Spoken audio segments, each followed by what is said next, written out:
You like about getting to see Simon?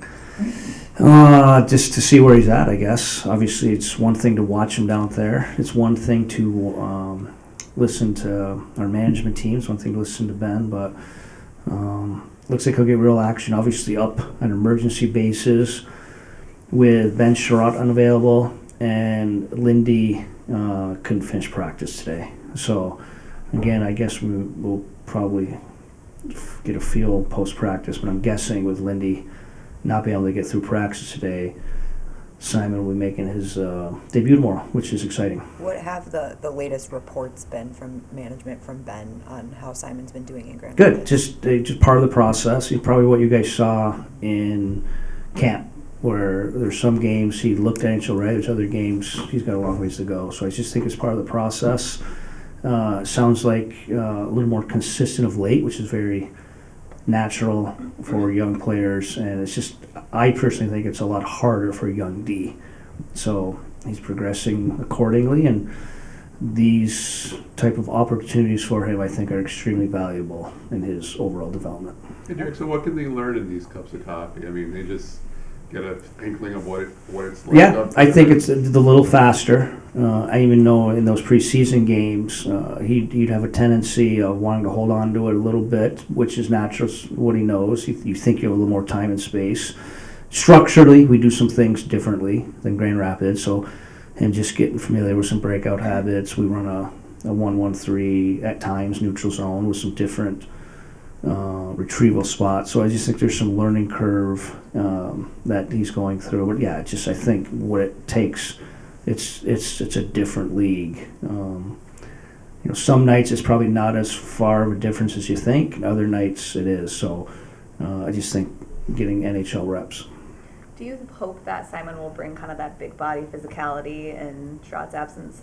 Well, the physicality part, of course, but I just think a long body is just being able to defend long. Is what's so attractive of him being 6 something. It feels like he's 7'4" out there sometimes with how long his stick is and his reach. So, of course, maybe the physical part of it, but I just think defending big, I think, is probably more part of it.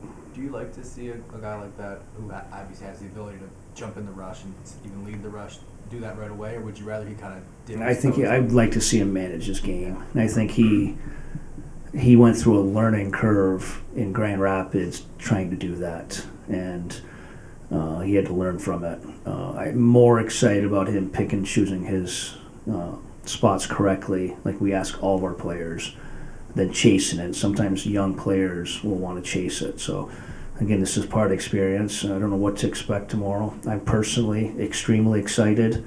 I think young players playing, getting opportunities is part of the process. I know some other coaches a little more not as patient, I would say, with young players. I love it. So I'm excited to see him tomorrow. Derek, was the decision right away on Simon? Because, you could have opted for a veteran. Yeah, I don't know if there's many options. Johansson's hurt. I don't know how many even options they have down there, even on NHL contract. So I think it wasn't obvious. Again, I wasn't in those conversations or decisions, but I wasn't surprised with following them of late that it was Simon, especially with Johansson, who's playing extremely well, being injured. Is he going to be coming back this season? I don't know. Good question. I do not know. I think he's out on a week-to-week basis, so I don't know what that means. Is there an energy too that it brings to get a guy making his debut? 100%. I think that's healthy. I've mentioned this a few times. I've been very impressed with the compete of our group, especially of late, with the reality of what's transpired here in the last 3 weeks. And I just think those young guys, everyone's been through it. Everyone's had that similar experience. I think it lifts the guys a little bit. I think everyone wants to give a little bit extra to help them out. Just how beneficial was it, especially for defensemen? We saw with Siders, starting his career in the AHL and getting that experience, acclimation to the physical play in the smaller rink. Yes. How important is that, especially for defensemen? Huge. Just the process. And at times you have a tendency, I wouldn't say to speed it up, you've seen it so many times when you aren't patient with it. it may not work out the way you want. There's never, it's never enough time at times. Like, I think there's always, if you're patient with it, it's a process of it that they have to go through. And I think those are extremely valuable. You know, Mo, everyone's excited where Mo's game is right now, but people forget he played an entire year in the American League, entire year in Europe. You know, and Simon's going through a similar kind of reverse, but he's going through a similar process too. I think you have to do that, especially as a D-man. I think it's a little harder. A little follow-up to that, and I don't know how much experience you'll have specifically with this situation, but Simon told us something interesting that he felt when he started to acclimate his life off the ice to the American lifestyle. He felt that transition to his play on the ice. Is that something you noticed? Absolutely. I think it's just part of the maturing process and growing in it and expectations.